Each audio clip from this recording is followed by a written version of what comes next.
Hello everyone, कैसे हैं आप सब। मैं कोमल अरविंद और आज बात करते हैं क्या वाकई में सब कुछ गुड या बैड होता है। सबको क्या आप गुड और बैड की कैटेगरी में डाल सकते हो या ये चीज़ सबसे अच्छी है ये कह सकते हो। स्पेसिफिकली फिर आप डे टू डे लाइफ के लिए कहें, आपकी ज़िंदगी के लिए कहें, आपकी जर्नी के लिए कहें, आपकी स्पिरिचुअल जर्नी के लिए कहें या फिर ट्विन फ्लेम्स जर्नी के लिए। सच ये है कि हर चीज़ को आप गुड और बैड की कैटेगरी में नहीं डाल सकते। ओके, हाँ, कुछ एक्शंस को कह सकते हैं स्पेसिफिकली, हाँ ये गुड है ये बैड है, पर सभी एक्शंस पे ये रूल अप्लाई नहीं होगा। ओके, तो हो सकता है कुछ चीज़ों को लेके आपको फीलिंग स्पेसिफिकली आए ये गुड है ये बैड है, पर सब पर यह सभी सिचुएशन में यह फीलिंग नहीं आएगी। There is one more colour जिसे हम ग्रे कहते हैं, है ना, जो मिक्स होता है। तो क्या वो मिक्स फीलिंग गलत हो गई? नहीं। तो हर एक इंसान में गुड भी मौजूद है और बैड भी मौजूद है, हर एक इंसान में मौजूद है। अगर कोई इंसान है, ह्यूमन है, तो फिर ये मौजूद है, ठीक है। अदरवाइज फिर उसको हम इंसान नहीं कह सकते, वो तो भगवान हो गए। ओके, तो अगर आप ह्यूमन फॉर्म में आज भी हो तो आपके अंदर ज़रूर हमें कुछ ना कुछ गुड है और कुछ ना कुछ बैड है। इसी तरह से तो हम बने गए हैं, बनाए गए हैं, ठीक है। तो उसके अंदर बैलेंस करके ज़िंदगी जीना ही तो सीखना होता है ना। हर एक इंसान में कुछ कमियां हैं, हर एक इंसान में विजडम है, हर एक इंसान में कुछ है जिस पैटर्न को से तोड़ के आगे बढ़ना है। हर एक इंसान की ये जर्नी है। कोई किसी फील्ड में बहुत अच्छा हो गया है तो कोई किसी फील्ड में, ओके। किसी को कुछ किसी और वर्क, किसी को प्यार के लिए काम करना है तो किसी को सेल्फ लव के लिए काम करना है, किसी को एबंडेंस के लिए काम करना है, किसी को किसी और चीज़ के लिए काम करना है, लाइफ पर्पस के लिए काम करना है। पर हाँ, हर किसी की जर्नी कंटिन्यूसली चल रही है, ग्रो कर रही है। कोई भी पूरी तरह गुड को या बैड को अचीव करके नहीं बैठे हैं। कुछ एक्शन जैसे मैंने कही वाकई में जो स्पेसिफिकली होती है, जिन्हें हम गुड और बैड की कैटेगरी में डालते हैं, that of course somewhere it is you will find कि हाँ ये पर्टिकुलर एक्शन गुड ही है या ये पर्टिकुलर एक्शन बैड ही है, ओके। लेकिन यह जेनरिक रूल नहीं है, हर चीज़ पे आप ये रूल अप्लाई नहीं कर सकते। मैं यह स्पेसिफिकली बताना चाह रही हूँ, क्योंकि हम स्पिरिचुअल जर्नी में या डे टू डे लाइफ में गुड बनने के चक्कर में कई बार हमारे अंदर कई सारे इमोशंस, फीलिंग्स को सप्रेस कर जाते हैं, ओके। या तो हम ईगो में आ जाते हैं, अपने आप को बस खुद को सही साबित करने में या गुड साबित करने में, या तो हम स्पिरिचुअल ईगो में भी आ जाते हैं, और वो तो बहुत खतरनाक है, ओके, वेरी वेरी डेंजरस। और ख़ासकर जैसे जैसे आप ग्रो करते हो, एक पावर में आते जाते हैं, तब इस बात का ध्यान रखना बहुत ज़्यादा ज़रूरी हो जाता है ना। हम हमेशा लर्न कर रहे हैं और ग्रो कर रहे हैं। Of course no one is perfect, और ये इम्परफेक्शन ही बहुत सुंदर है।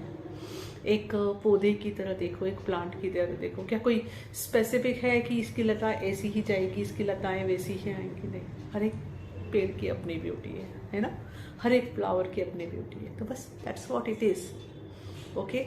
तो जस्ट अपने आप को किसी लेवल में या किसी फ्रेम में फिट करने की कोशिश करने की जगह एक विस्डम जिसे कहते हैं ना, वो विस्डम ग्रे में होता है, ओके। नो, जो ना वाइट है ना ब्लैक है, उसके साथ आगे बढ़ना ही ज़िंदगी में सीखना होता है। अब ये ग्रे कलर कैसे हैं? आप कितने भी अच्छे हो, लेकिन आपको सेल्फ डिफेंस करना अलाउड है। ये क्या हुआ, यहाँ बुरे बन गए? नहीं, इसी ग्रे की मैं बात कर रही हूँ। आप कितने भी अच्छे हुए, यदि बाउंड्रीज रखना ज़रूरी है, तो अच्छे होने का मतलब ये है कुछ भी अलाउड करोगे चलेगा नहीं, आप मना करोगे तो खुद के लिए यहाँ जब सोच रहे हो तो क्या आप सेल्फिश हो गए? नहीं, मैं इस ग्रे कलर की बात कर रही हूँ। तो यही रूल बहुत सारी जगह अप्लाई है। एग्जाम्पल देती हूँ, अक्सर आप सुनेंगे कि यह टेक्निक सबसे अच्छी है, इस टेक्निक सबसे बेस्ट है, आप इसी हीलिंग टेक्निक को यूज़ करें, इसी मेथड को यूज़ करें। आपने लोगों के मुँह से ऐसा काफ़ी सुना होगा कि कई हर एक पर्सन अपने प्रोडक्ट को सबसे अच्छा बताकर या अपनी टेक्निक को सबसे अच्छा बताकर आगे बढ़ाते हैं। तो क्या ये सच है? क्या वाकई में वो टेक्निक सबके लिए अच्छी है या वाकई में वो टेक्निक सबके लिए बुरी है? ट्रूथ इज, यहाँ पे फिर से जस्ट बिकॉज कोई टेक्निक या कोई स्पिरिचुअल टेक्निक किसी स्पेसिफिक पर्सन पे बहुत अच्छे से काम कर रही है या ग्रुप ऑफ पीपल पे काम कर रही है, इसका मतलब हम ये कभी नहीं कह सकते हैं वो सबसे बेस्ट हुई, सबसे अच्छी हुई।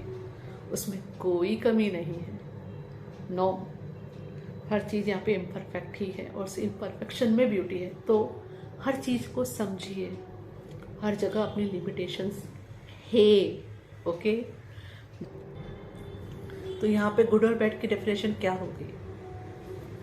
जो चीज, जो टेक्निक, जो थेरेपी आपको सूट करे वह आपके लिए गुड हुई। और किसी के कहने के बावजूद कि वो कितनी भी अच्छी है, अगर आपके लिए काम नहीं कर रही है तो वो आपके लिए बैड हुई। तो बी विजडमफुल। अगेन जेनरिक थिंग यहाँ पे, इसका आपके लिए कुछ गुड हुआ या बैड हुआ इसका मतलब ये नहीं कि वो चीज़ हमेशा के लिए गुड हो गई या बैड हो गई, उस कैटेगरी में आप उस टेक्निक को डालोगे। बट यस, हर चीज़ हर किसी के लिए नहीं है, तो हर चीज़ हर किसी के लिए गुड और बैड भी नहीं है।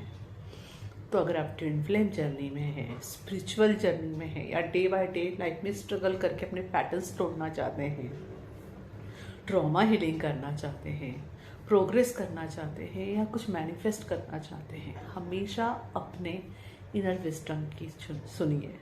उसके लिए आपको थोड़ा इन सब लेवल से बाहर उठ के अपने अंदर जुड़ना पड़ेगा। आपको कैसा अच्छा लग रहा है उस तरह से फ्लेक्सिबल होकर इसकी हीलिंग करो। साथ ही साथ मैं इसीलिए सबको हमेशा ही बताती रहती हूँ, जो भी मेरे पास जिन्होंने कोर्सेज किए होंगे, कि आपको अगर कॉलिंग आती है कुछ समय के लिए कि यह हीलिंग बंद करना है इस टेक्निक से, तो बिल्कुल कीजिए। लेकिन जब कुछ समय बाद या कुछ महीनों या साल बाद फिर से कॉलिंग आती है कि इसे शुरू करना है, तो वह भी कीजिए। स्टबन मत बनिए, फ्लेक्सिबल होइए और इस गुड और बैड के चक्कर से बाहर निकल के अपने इनर विजडम से कनेक्ट होना चाहिए।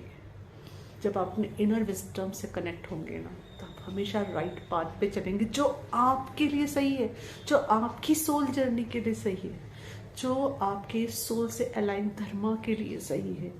वो सिर्फ आप और सिर्फ आप जानते हो। ओके, या फिर डिवाइन, दैट्स इट। ओके, तो ट्रस्ट योरसेल्फ फर्स्ट। आज के लिए इतना ही। I hope this information will help you in your journey. हरिओम तत्सत। For watching and subscribing my channels, please share my videos with others so it can help in their journey too.